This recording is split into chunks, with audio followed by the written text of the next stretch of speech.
கபரில் வைத்ததுக்கு பிறகு பெரியவர்களே, எங்களை தோளில் சுமந்து நாங்கள் நடந்தவர்கள், நடக்க முடியாத ஒரு நாள் வரும், எங்களை எல்லாம் தோளில் சுமந்து கொண்டு வெள்ளப்புடவையால் பூட்டி எங்களை கொண்டு போய் 6 அடி கபரிலே வைத்து புதைத்து விட்டு எல்லோரும் போய்விடுவார்களே.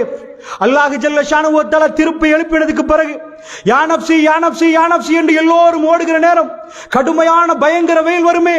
பெருமானார் கையால் அந்த தண்ணீரை குடித்தால் ஒரு வாட்டி போதும், தாகமே தீர்ந்து விடும். அல்லாஹ்வுடைய நல்லடியார்களே, நாயகம் ஸல்லல்லாஹு அலைஹி வஸல்லம் அவர்கள் உம்மத்தினரை பார்த்து சிரித்து சிரித்து சிரித்து அவர் கையால் அந்த தண்ணீரை குடிக்கும் பாக்கியம் நமக்கு கிடைக்க வேண்டும். அல்லாஹ்வுடைய நல்லடியார்களே, யௌமுல் கியாமா, மறுமை நாள் என்பது அதிபயங்கரமான நாள். அந்த நாளிலே நாம் வெற்றியா தோல்வியா என்று தீர்மானிக்கப்படுகிற நாள். என் அருமை உறவுகளே, பெருமானாருடைய உம்மத்தினர்களே, இன்றைக்கு உங்களுடைய பாவங்களை எல்லாம் விட்டு அல்லாஹ்வின் பக்கம் திரும்புங்கள். இந்த இரவுகள் உங்களுக்கு ஒதுக்க செய்யப்பட்டிருக்கிறது. ரஹ்மான் இன்றைக்கு இரவின் கடைசி பகுதியிலே முதல் வானத்துக்கு வருவான்.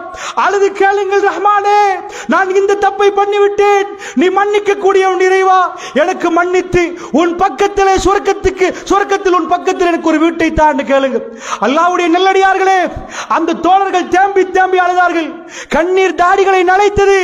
ஏன் தெரியுமா? அல்லாஹ்வை சந்திக்கிற நேரம், யா ரப், என்னோடு நீ பேசுவாயா, என்னை பக்கத்தில் அரவணைத்துக் கொள்வாயா, இறைவா எனக்கு சொர்க்கத்தில் உயரிய அந்தஸ்தை தருவாயா என்று கேட்பார்கள். அல்லாஹ்வுடைய நல்லடியார்களே, அதனால் சொல்லுகிறேன், பெரியவர்களே கவனமாக புரிந்து கொள்ளுங்கள். இந்த நேரம் மிகவும் முக்கியமான நேரம். நீங்கள் முடிவெடுங்க, உங்களுக்கு எங்க ஜன்னாவா ஜஹன்னமா? அல்லாஹ் பாதுகாக்கணும், அல்லாஹ் பாதுகாக்கணும். பெருமானார் கடைசி நிமிடம் வரைக்கும் அதைத்தான் சொன்னார்கள்.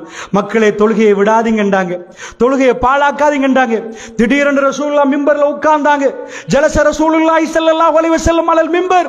ரசூலுல்லாஹ் மிம்பர்ல உட்கார்ந்தாங்க. வஜலஸ்னா ஹவ்லஹு, நாங்க ரசூலுல்லாஹ்வை சுத்தி உட்கார்ந்துட்டோம். என்ன ரசூலுல்லாஹ் சொல்ல போறாங்க? இன்ன மிம்மா காஃப அலைக்கும் மின் பாதி, மக்களே எனக்கு ஒரு பயமாக இருக்கிறாங்க ரசூலுல்லாஹ், நான் மௌத்தான பிறகு உங்க விஷயத்தில் நான் பயப்படுகிறேன் என்றாங்க ரசூலுல்லாஹ். சஹாபாக்கள் பார்த்தார்கள், யார சொல்லலாம், என்ன சொல்ல வாரீங்க, என்ன சொல்ல வாரீங்க? அல்லாஹ் உங்களுக்கு இந்த துனியாவை திறந்து தருவார், இந்த துனியாவை திறந்து தருவான். ஜஸீரத்துல் அரப் திறந்து தரப்படும், துனியாவை அல்லாஹ் திறந்து தருவான். நீங்கள் துனியாவில் மயங்கி விடுவீர்கள் என்று பயப்படுகிறேன்.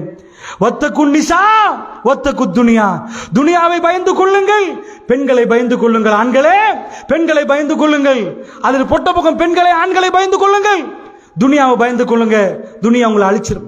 ஏழையா இருக்கிற நேரம் எல்லா நல்லையும் பார்த்து கொஞ்சம் ஒரு படி மேலே ஏறின பிறகு, 4 காரை வாங்கின பிறகு அஹ்லாக்க காணும், பெருமை அகம்பாவம்.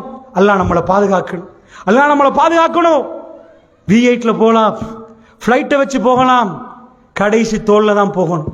நடக்க முடியாது, வேண்டிய பிளேசர் உடுக்கலாம், கடைசியிலே வெள்ள புடவையைத்தான் சுத்தணும். அல்லாஹ்வுடைய நல்லடியார்களே, அப்படி என்றால் இந்த நேரத்தில் முடிவு செய்யுங்க. நீங்கள் பெருமானார் கையினால் ஹவுலுல் கௌசர்ல தண்ணீர் எடுக்க போறீங்களா? அல்லாஹ்வுடைய நல்லடியார்களே, இதையெல்லாம் சிந்தித்துக் கொண்டு பாவ மன்னிப்பில் நாம் ஈடுபட வேண்டும் என்பதற்கு சொல்கிறேன்.